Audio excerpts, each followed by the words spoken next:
এই মুহূৰ্তত জনাইছো এক গুৰুত্বপূৰ্ণ খবৰ ৰাজ্যৰ ৰাজনীতিত পুনৰ খহনীয়া এবাৰ কংগ্ৰেছ দল ত্যাগ কৰিলে সংখ্যালঘু নেতা চাহাবুদ্দিন মজুমদাৰে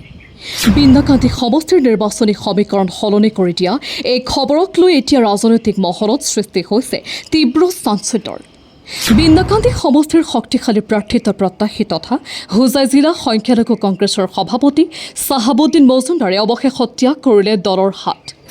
এনআৰচি প্ৰক্ৰিয়াক লৈ লুৰিণজ্যোতি গগৈৰ ভূমিকা আৰু সেই বিষয়ত কংগ্ৰেছ দলৰ অস্পষ্ট স্থিতিক লৈ ক্ষোভিত আছিল মজুমদাৰ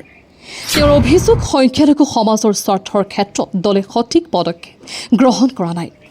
দীৰ্ঘদিন ধৰি তৃণমূল পৰ্যায়ত কংগ্ৰেছৰ ভেটি শক্তিশালী কৰা মজুমদাৰৰ পদত্যাগে বিন্দাকান্দিত দলটোৰ বাবে ডাঙৰ প্ৰত্যাহ্বান কঢ়িয়াই আনিব পাৰে এতিয়া প্ৰশ্ন হৈছে চাহাবুদ্দিন মজুমদাৰে আগন্তুক দিনত কোনটো দলত যোগদান কৰিব নে নিৰ্দলীয় হিচাপে নিৰ্বাচনী যুঁজত নামিব তেওঁৰ এই পদক্ষেপে সংখ্যালঘু ভোট বেংকত কিদৰে প্ৰভাৱ পেলাব সেয়া হ'ব লক্ষণীয়